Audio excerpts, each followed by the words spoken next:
platt, platt, papalapap. Ja, ist denn das die Möglichkeit?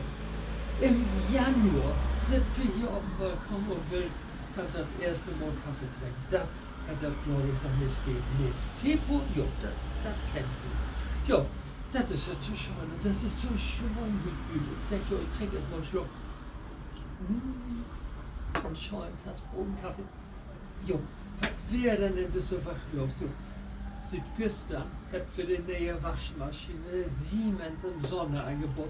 Und nun wascht sie auch all. Jo, die erste Wäsche ist gleich fertig.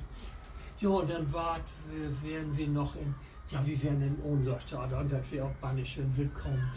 Ja, war ein schönes Stück und ganz und gar Plattdeutsch, das müssen Sie sich mal vorstellen. Nichts Hochdeutsches so wie. Und das war hochaktuell und es war richtig gut.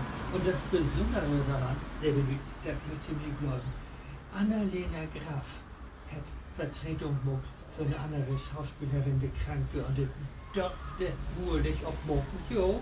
Und der hat das gut gemacht, der ist mit dem Textbuch teilweise rumlaufen und hat ablesen und teilweise konnte das auf dem Kopf, das wäre wunderbar, wenn sie das konnte. Und auch die anderen Kollegen, die waren richtig gut. Schönes Stück.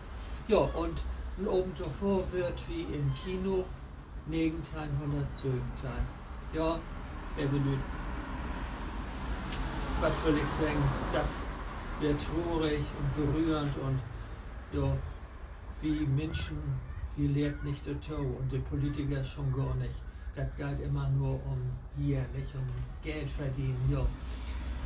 Ja, nie wieder Krieg, sag ich jetzt mal auf Hochdeutsch. Und ich wünsche ein schönes Wochenende und schönen Plattenfreitag. Und jetzt will ich wohl hier so ein Witten gucken von Tante Lene und Ulvada. Tschüss!